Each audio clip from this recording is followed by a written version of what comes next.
Kumusta mga brad?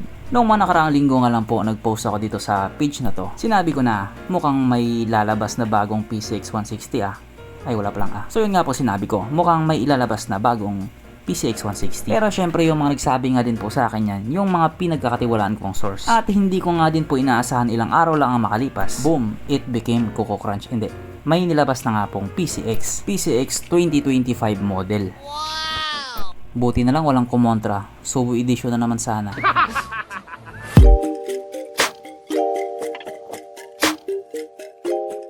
Pero syempre bago tayo magpatuloy, kung bago ka pa lamang napadpa dito sa aking walang kwentang channel, huwag ka nang mag-subscribe.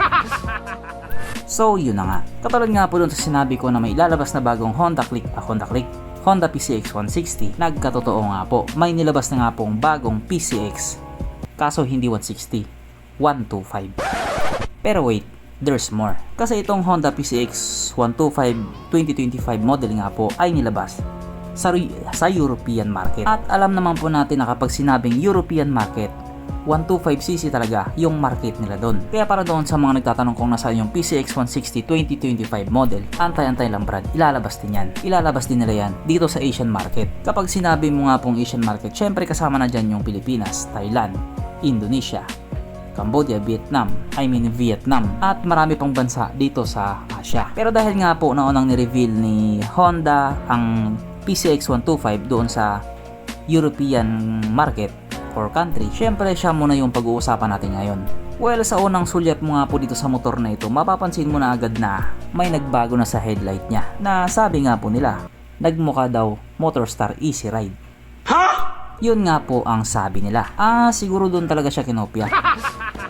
Pero syempre andun pa din naman yung pagiging PCX na itsura niya or yung looks ng dating PCX. Makikita mo pa din siya sa kanya. Kaso lang ang narereklamo nga po ng mga taong walang pera, bakit daw hindi na naka-naked handlebar?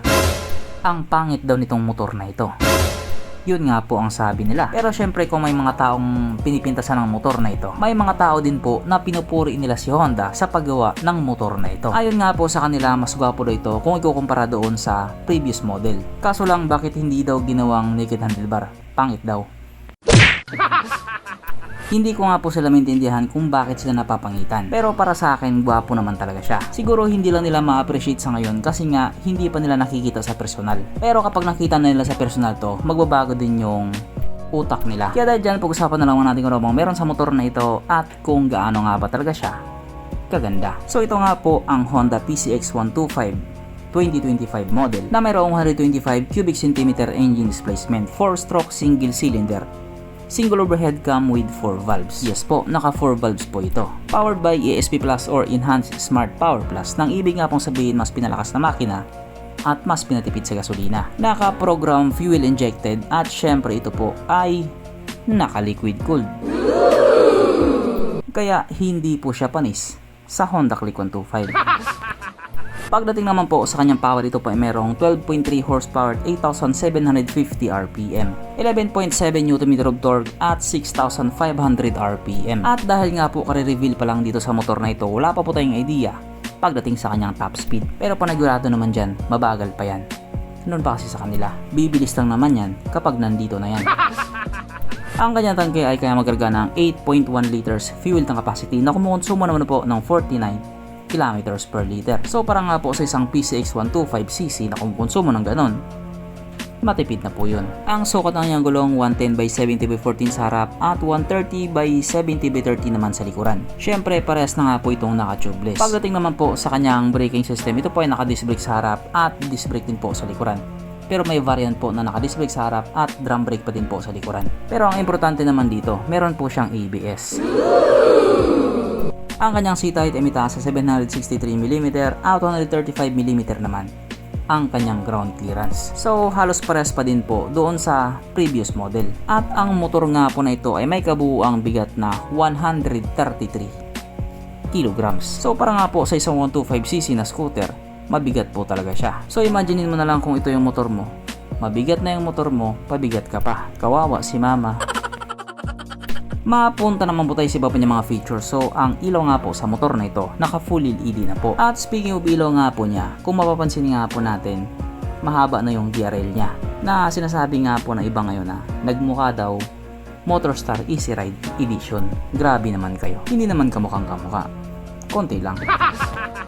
At yung taillight nga po niya, andun pa din naman yung hugis na parang pa-X. Pero yung mismong ilaw, nag-iba na rin talaga. Syempre, mas lalong gumanda. Ang kanyang gauge panel ito nga po ay naka TFT display na siya nga pong binibida nila ngayon. At dyan nga po sa panel niya, pwede ka nang ng navigation. At yung pinupuna nga po nila na bakit hindi daw naka naked handlebar, tingnan nyo naman.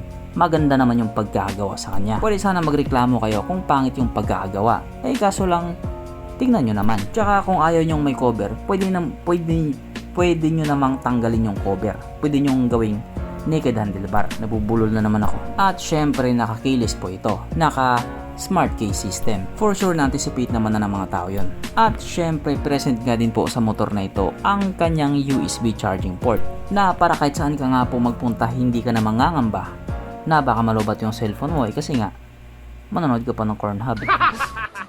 Syempre, isa nga din po sa pangmalakasang feature na nilagay nila dito sa motor na ito ang kanyang HSTC or Honda Selectable Torque Control or parang Traction Control System, TCS, na just in case nga po lumaan ka sa isang kurbada at madulas na kalsada, kusa nga pong mag-a-adjust yung gulong mo sa likuran para hindi ka sumemplang.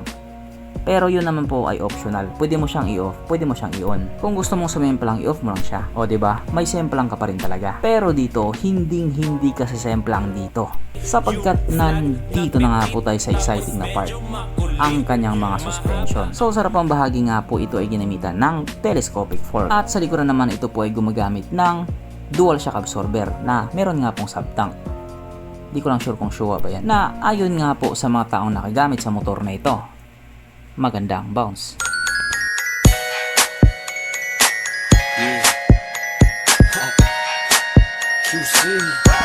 Syempre, meron pa talagang isa.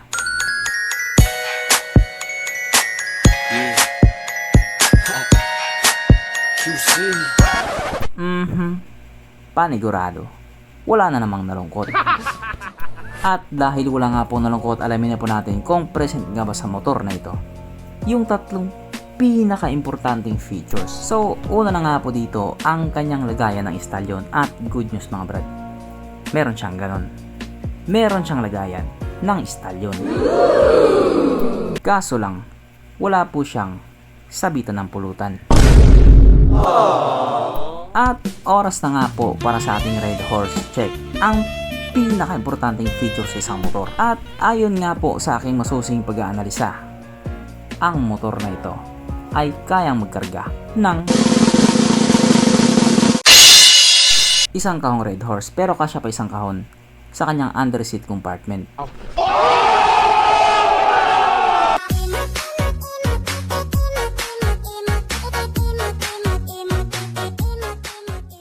So therefore, ang motor na ito ay recommended.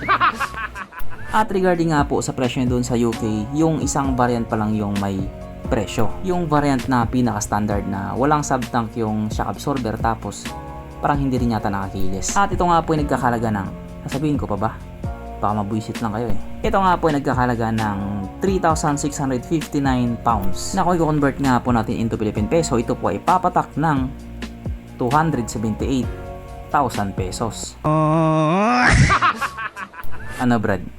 Reklamo ka pa. Pero syempre yun naman po ay presyo doon sa UK, sa United Kingdom. Mahal po talaga mga bilihin doon, tsaka bawal din kupal doon. At yung PCX 160 na bago, yun po ang abangan natin. So hanggang dito na lang muna mga brad. Kung may gustong sabihin or gustong idagdag doon sa mga sinabi ko, mag-comment ka na lamang sa ibaba. Okay, bye.